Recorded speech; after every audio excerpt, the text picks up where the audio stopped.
You've read the books, watched the videos, tried the routines, followed the formulas, and you're still stuck in the same place wondering what's broken inside you that everyone else seems to have figured out.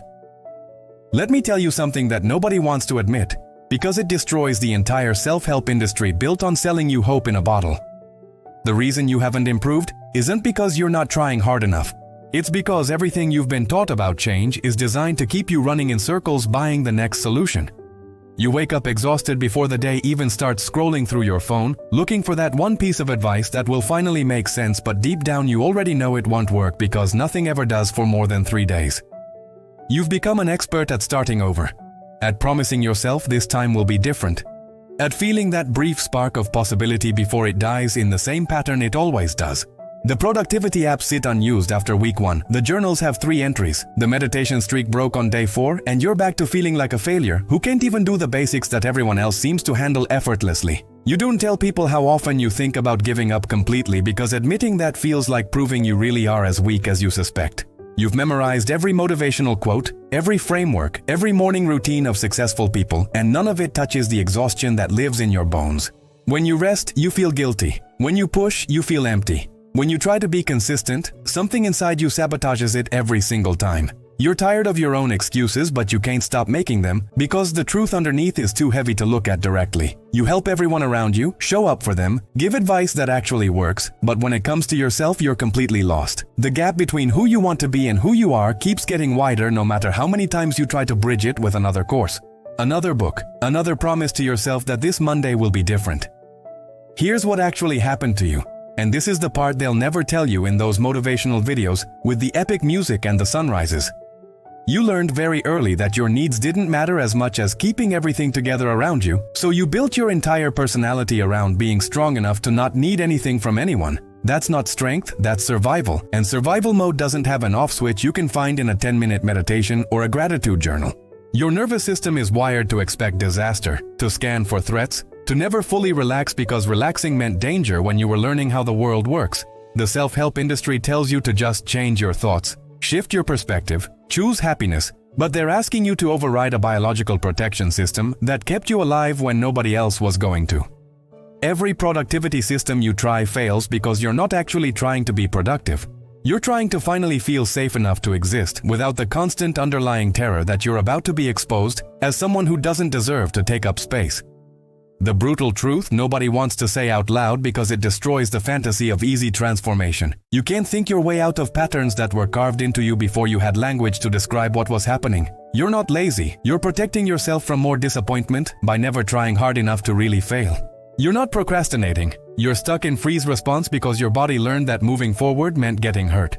You're not lacking discipline, you're exhausted from decades of forcing yourself to function in a state of constant internal collapse while pretending everything is fine. The reason you can't stick to anything isn't character weakness, it's that your entire system is screaming for you to stop performing and finally admit that you need help, that you're not okay, that the weight you're carrying is too heavy for one person, and it always was.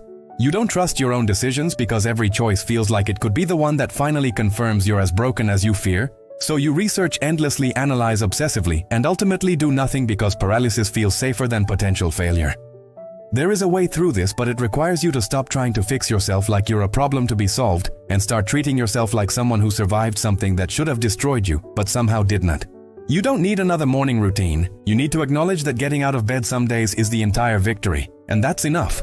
You don't need to force consistency, you need to give yourself permission to move at the pace of someone who's rebuilding their foundation while still living in the house. Start with one thing. Stop comparing your recovery to other people's highlight reels. Stop measuring your progress against people who didn't have to start from where you're starting from. Stop treating rest like something you have to earn instead of something your body is desperately asking you for. The next time you feel that familiar urge to sign up for another program that promises transformation, ask yourself if you're looking for change or looking for someone to finally tell you that you're not the problem, that you never were, that everything you're struggling with makes complete sense given what you survived.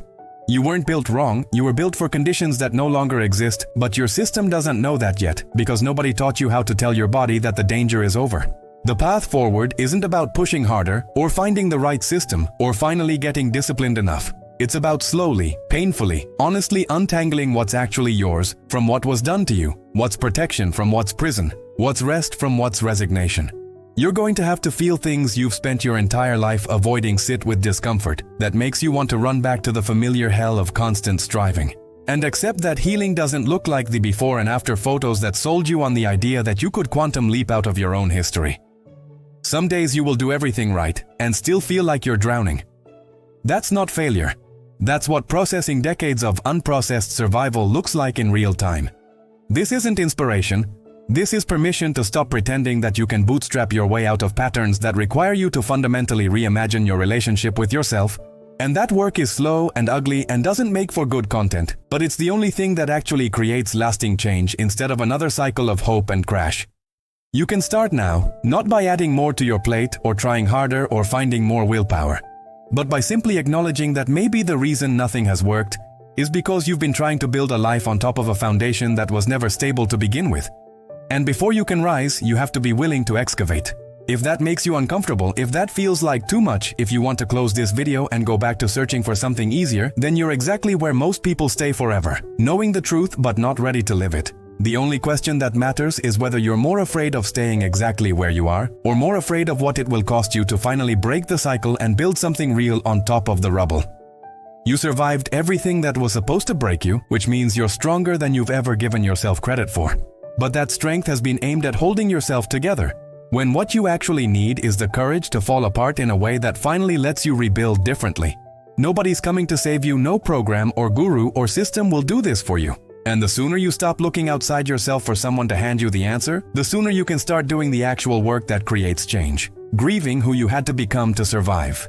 Forgiving yourself for not knowing what nobody taught you, and choosing every single day to show up for the person you're becoming, even when that person feels impossible to imagine. This is the work, and it doesn't end. And it's not fair that you have to do it while other people got to start from stable ground. But fair doesn't matter because the only choice is whether you do it or spend the rest of your life wondering what could have been different if you'd stopped running from yourself and finally turned around to face everything you've been avoiding. Stop trying to improve and start trying to understand. Stop trying to be better and start trying to be honest. Stop trying to fix yourself and start trying to know yourself beneath all the layers of protection and performance and people-pleasing that have kept you safe but also kept you small.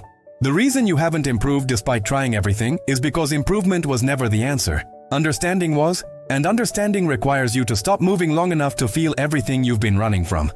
And that's the most terrifying thing you'll ever do. But it's also the only thing that will ever set you free from the cycle of hope and failure that has defined your relationship with change. You don't need to try harder, you need to try different, which means trying softer, which means trying honest, which means trying to meet yourself where you actually are instead of where you think you should be by now.